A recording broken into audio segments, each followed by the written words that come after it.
I don't understand how you say you love your country at the same time as you normalize this convicted felon, which I can say now every day. Carrie Underwood is making you look like a bunch of sissy boys. Carrie Underwood triggered a meltdown by singing at an inauguration for a leader many despise. Furious critics demanded her cancellation, labeling her a traitor to her fans and country.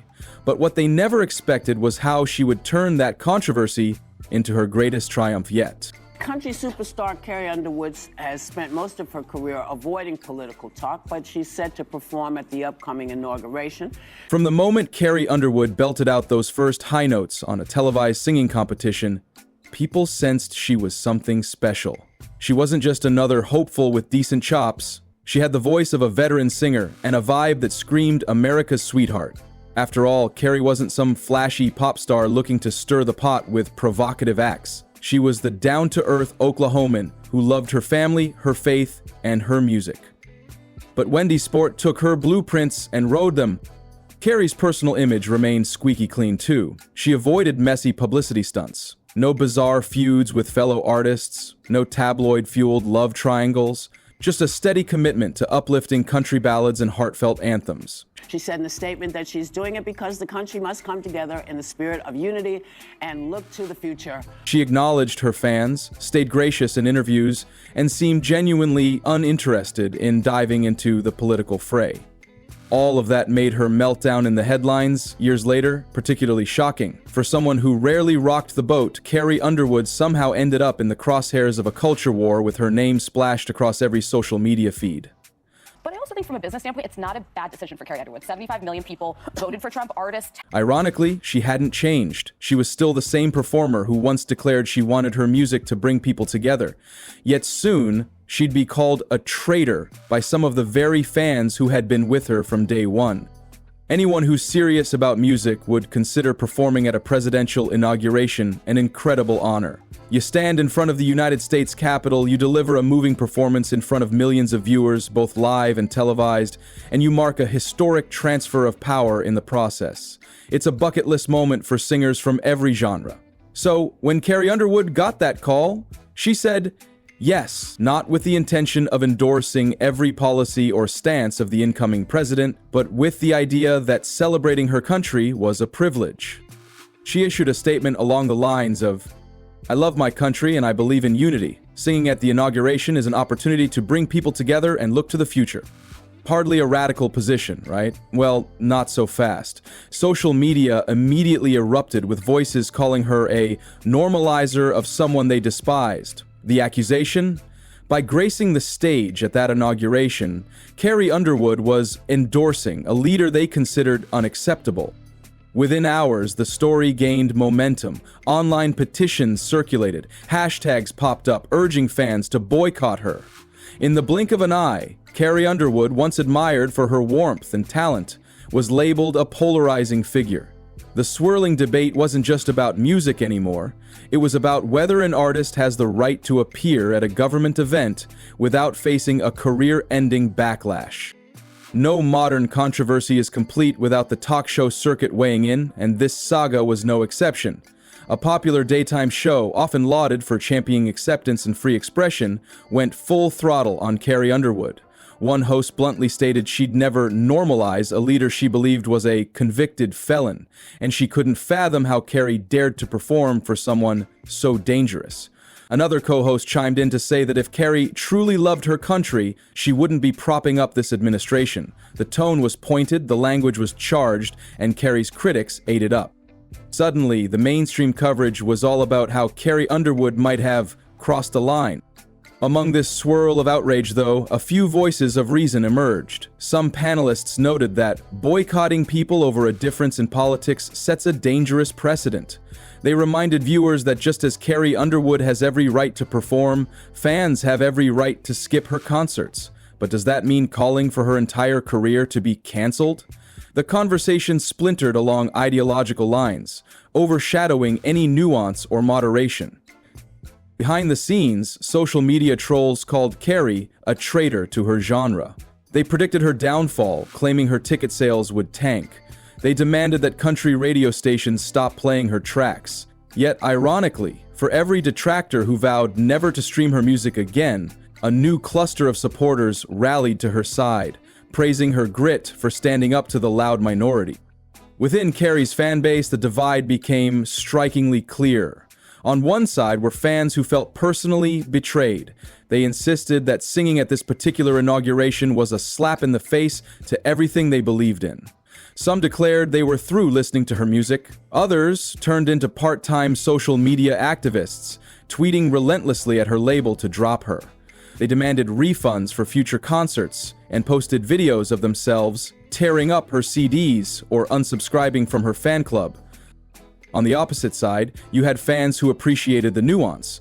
They saw Carrie's performance not as a political endorsement, but as an act of patriotism. These supporters pointed out that America the Beautiful, or any song of national pride, doesn't necessarily translate to unconditional approval of every policy. Some even lauded her for taking a stand and not hiding in the corner, as many artists had done out of fear.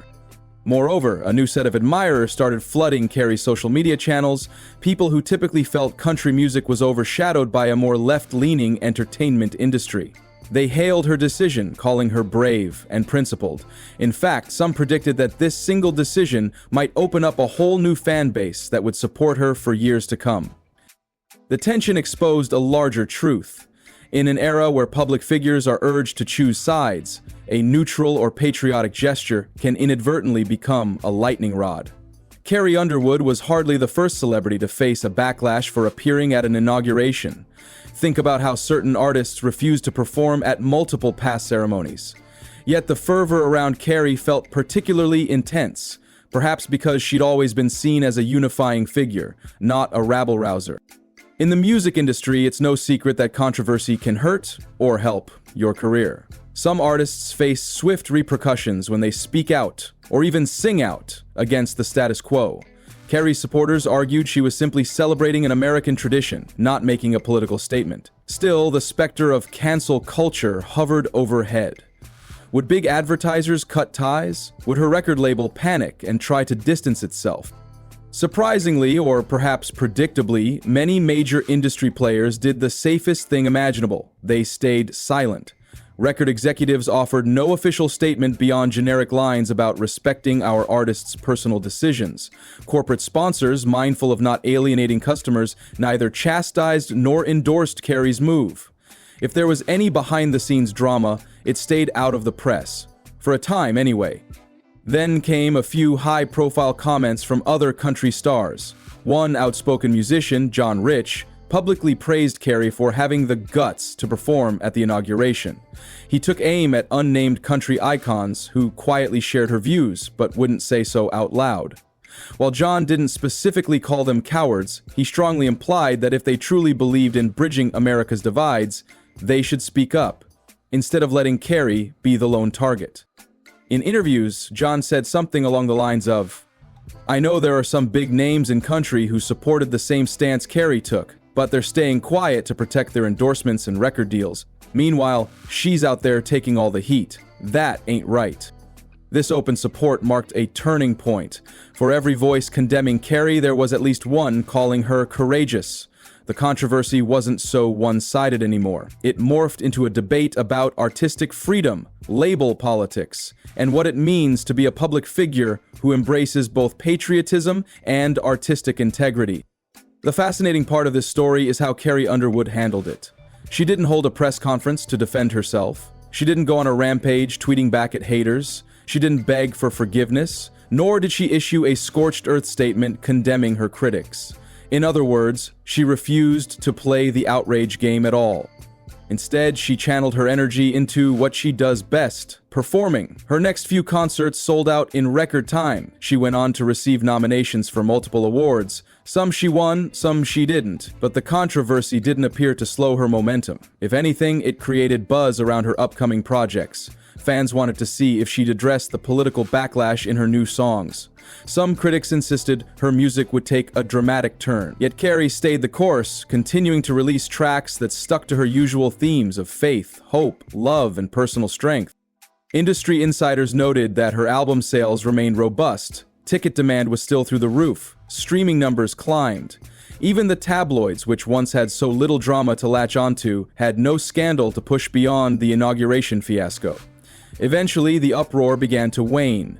People found other controversies to focus on.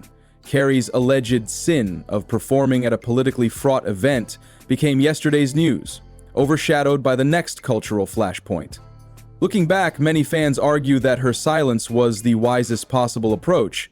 By neither apologizing nor picking a public fight, she denied critics the chance to extend the drama. They wanted a reaction, but she offered them the same sweet, powerful voice that made her a household name in the first place. Let's zoom out for a moment. This wasn't the first time the country music world faced a political uproar. Years ago, the Dixie Chicks criticized President George W. Bush, leading to a massive backlash from conservative fans. Back then, a significant portion of country radio stations pulled their songs. The group's sales plummeted. They became pariahs among many fans who felt the Chicks had disrespected their president. But times change, and so do the people doing the canceling. Now the fiasco was reversed. Carrie Underwood was essentially being blacklisted, or at least threatened with it, by those who opposed the new president. The same kind of moral outrage that once fueled the Dixie Chicks boycott now aimed to silence Carrie. It was a 180-degree shift in perspective, proving that cancel culture rarely sticks to one side of the aisle. If you cross the wrong line, whichever side holds the microphone at that moment might push to deplatform you. This phenomenon raises questions. Are artists forever at the mercy of public opinion swings? Do performers have to risk losing half their fan base every time they act on personal convictions? And if so, does the industry truly support freedom of expression or merely opportunistic silence? Carrie Underwood's story illustrates the whiplash effect perfectly. People who once championed open-mindedness suddenly refused to tolerate her choice to sing. Meanwhile, others who historically favored blacklisting unpatriotic artists suddenly embraced Carrie for her show of patriotism. It was a messy swirl of contradictions that ultimately left Carrie's loyal audience wondering why music, a universal language meant to unite, had become such a political minefield. In the end, Carrie Underwood's career didn't just survive the outrage, it thrived. The next time you see her on stage accepting an award or belting out a power ballad on national television, remember how quickly everything could have gone south if she'd buckled under pressure. She was labeled a traitor, a sellout, and a puppet for singing America the Beautiful at an inauguration. Yet here she stands, one of the most successful country artists of her generation. All this leads to a final, thought-provoking note. What if we stopped expecting every musician to echo our personal politics? What if we allowed them to perform at national events, show love for the country, and possibly even hold opinions we disagree with without calling for a full-blown cancellation? In a world increasingly quick to rage over any perceived infraction, Carrie Underwood's calm, steadfast approach might be a guiding light. She did her job, sang her song, and continued with her life. And guess what? Her true fans stayed, her music soared, and the tempest in a teapot eventually passed. The next time an artist you admire takes a step that catches you off guard, maybe they perform for a leader you dislike, or they voice an opinion that feels like a betrayal, consider that they might be exercising the same freedom you enjoy, the right to choose where, how, and for whom they perform. Perhaps the real test of unity is learning to respect those choices, even when it's not what you'd do in their shoes. Carrie Underwood's story is bigger than one performance on a cold winter day in Washington, D.C. It's a reminder that authenticity often wins out over fleeting outrage. The talk shows moved on, the hashtags lost steam, and Carrie kept singing. Maybe that's the best lesson for all of us. You don't have to scream back at the mob to prove your worth. Sometimes, you just keep doing what you love. Let your voice speak for itself, and let the critics shout into the void. Carrie Underwood did exactly that, and she's still standing at center stage, wearing a confident smile and holding the microphone on her own terms. Thank you for joining this deep dive into a moment that rattled country music and American culture as a whole. If there's one takeaway, it might be this. Real unity doesn't come from silencing voices we don't like. It comes from letting people stand for what they believe in, even when it's not popular. And in that sense, maybe Carrie Underwood's biggest triumph wasn't hitting the perfect note at a presidential inauguration. It was demonstrating that no amount of uproar can drown out an artist who's true to herself.